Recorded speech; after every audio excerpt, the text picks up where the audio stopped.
Well, here we are. Advent is complete. Christmas is over.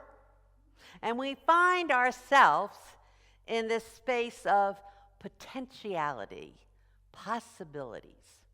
It is the space in between. 2024 is almost over, and 2025 is just a few days away. It is a time of high vibration, high energy vibration, sizzling opportunities, great expectations. Will we recycle jumping with joy in 2025?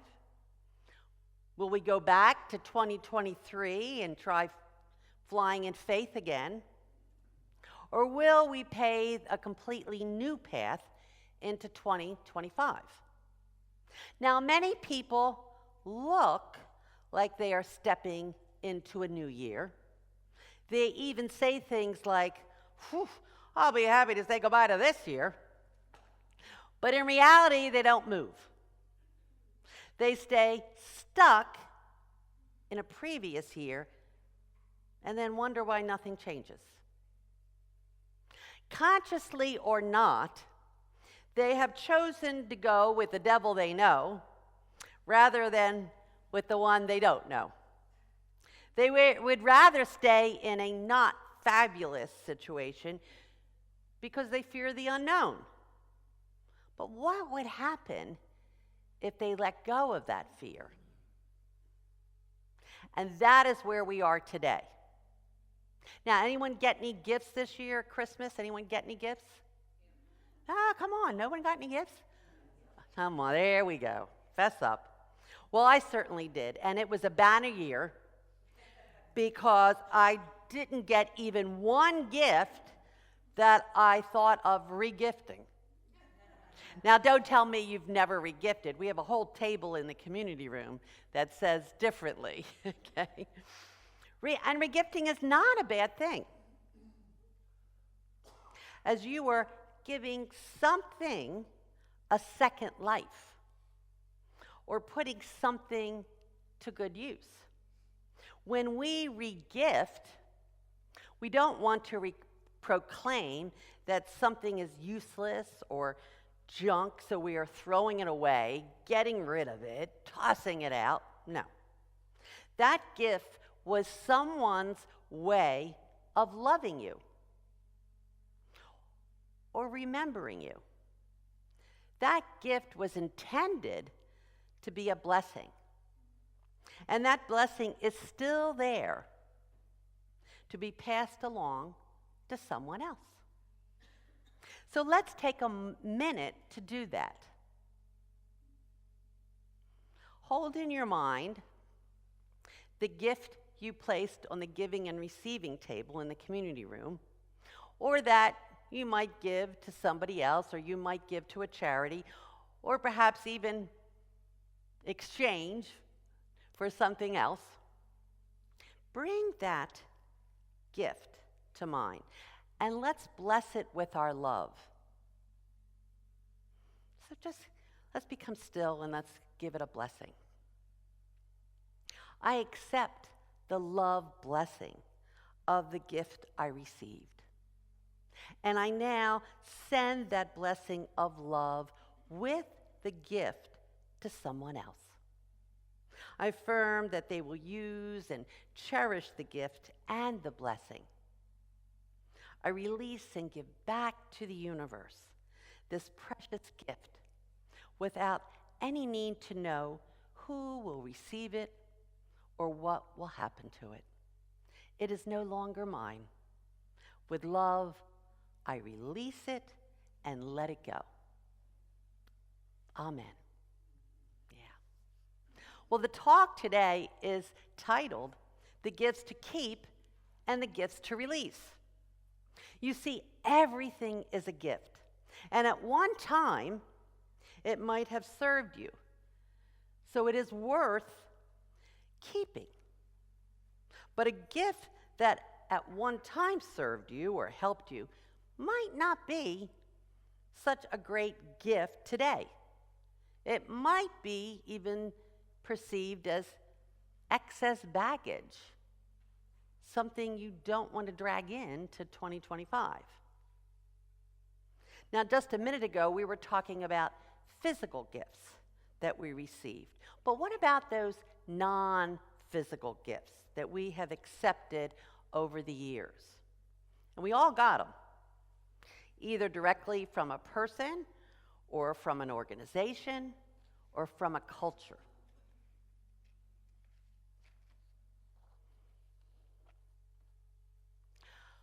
I'll give you an example. When I was growing up, I was told I was clumsy as I frequently stumbled. So I accepted that gift. I am clumsy.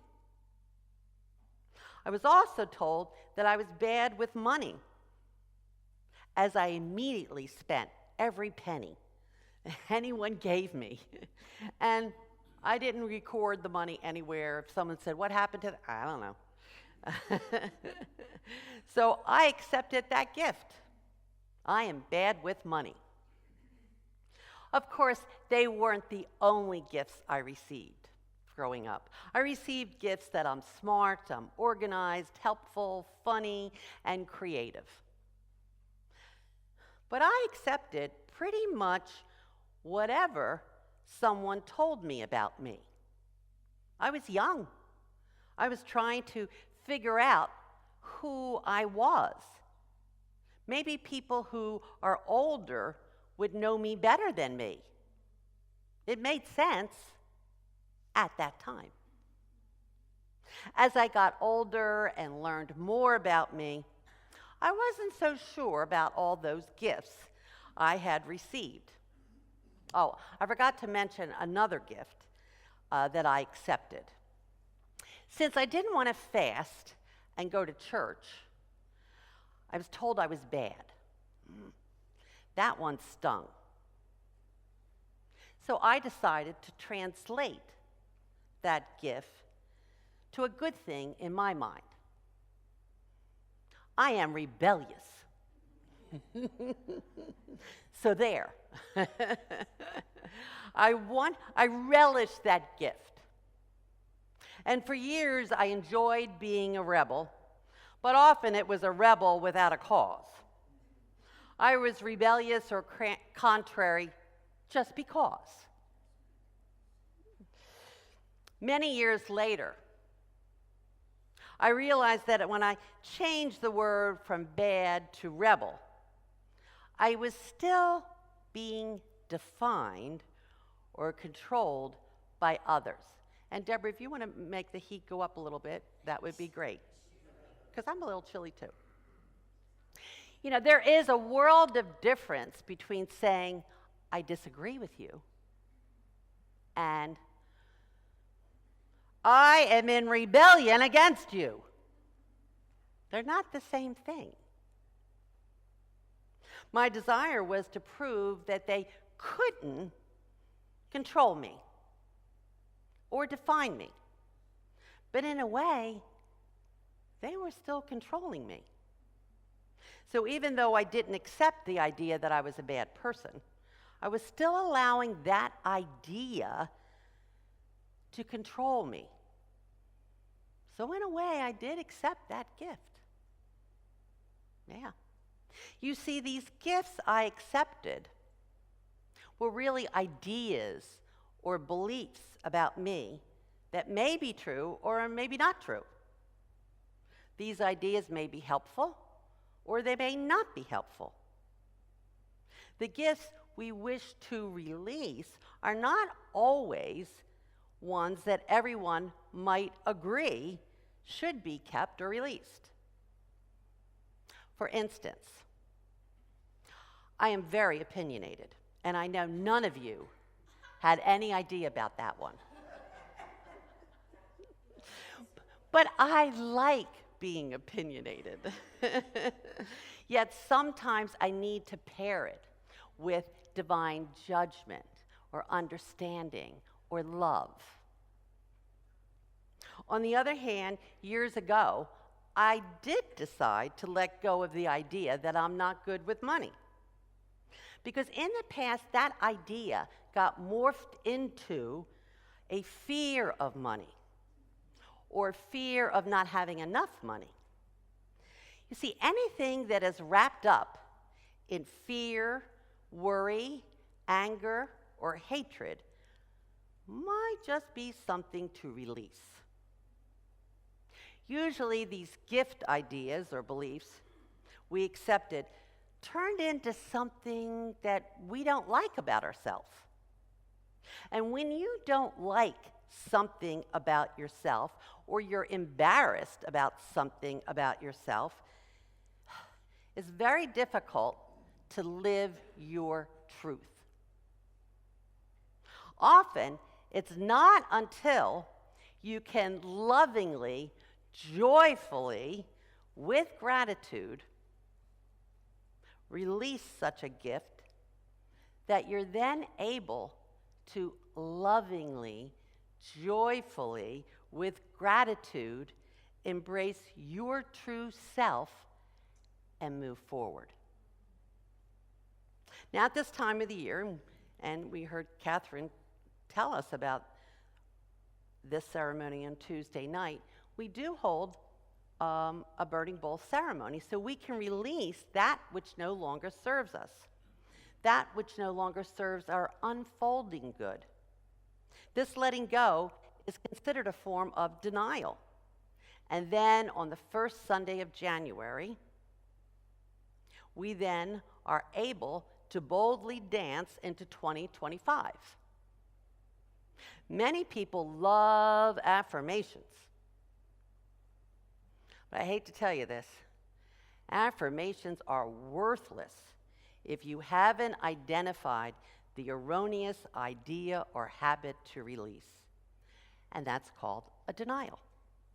Unity co-founder Charles Fillmore explains, it is just as necessary that one should learn to let go of thoughts, conditions, and substances in consciousness, body, and affairs when they have served their purpose and one no longer needs them, as it is necessary to affirm new ideas and new substances to meet one's new daily requirements.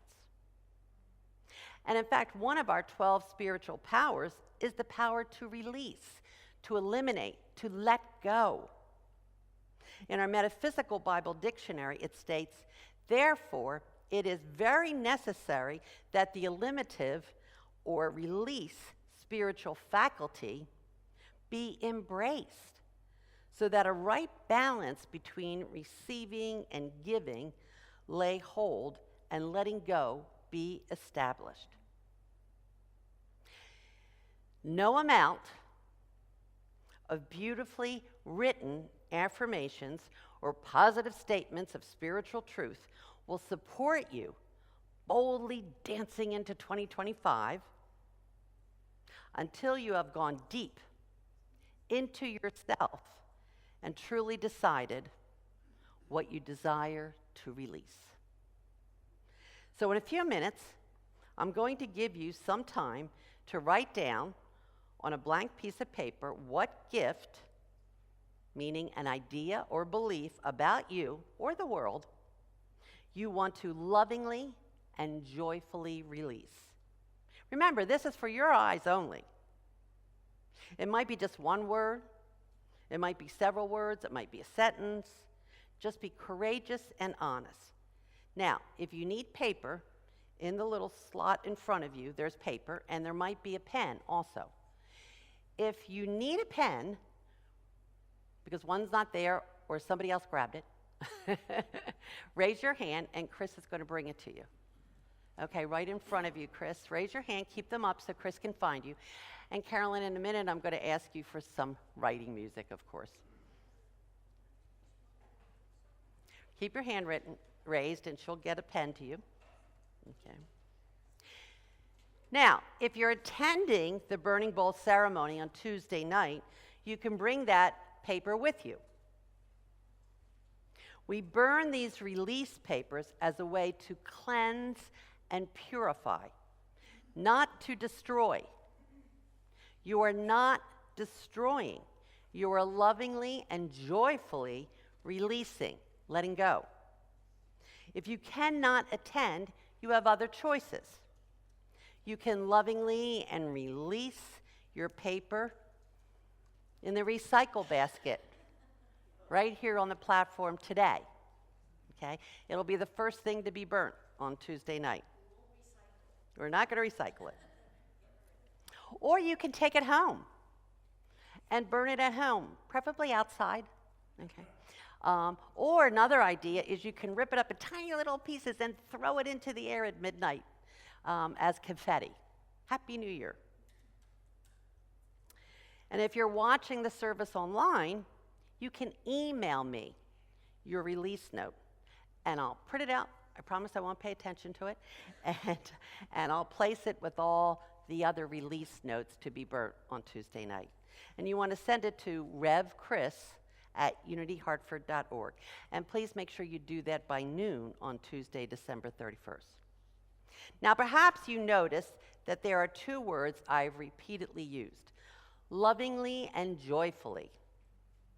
You're not throwing away your paper. You're not getting rid of it.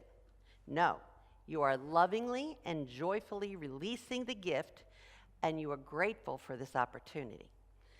So we begin all things in prayer. So let's begin this activity in prayer. Let's take a deep, slow breath in, and then slowly release. Close your eyes and allow my words to be the words of your heart. My spiritual power of release is active in me, and I allow that power to work within me, guiding and directing me to what no longer serves my highest good. With gratitude in my heart, I lovingly and joyously release and let go of thoughts, conditions, and substances in consciousness, body, and affairs that no longer serve me. Now take another deep breath in and release. And when you're ready, open your eyes. And we'll begin writing, but remember the lyrics of the giving song. I love that song that you sang, Carolyn. Some of the lyrics were, I let go of the feelings that feed on lack and greed. I let go of the reasons keeping me in need. I let go of the fear that there's never enough, and I stop holding on to what is not love. I lovingly and joyfully release. Some writing music, please. I'm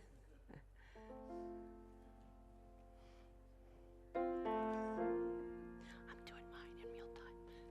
Tuesday night.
So let's, for right now, we can always go back to our paper.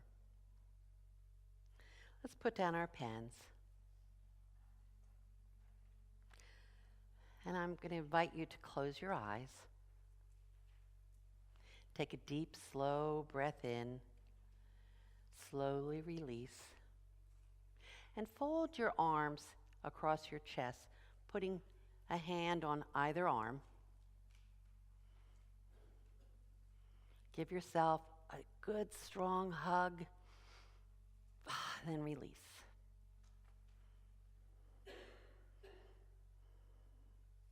Now gently open your eyes and, of course, continue to breathe.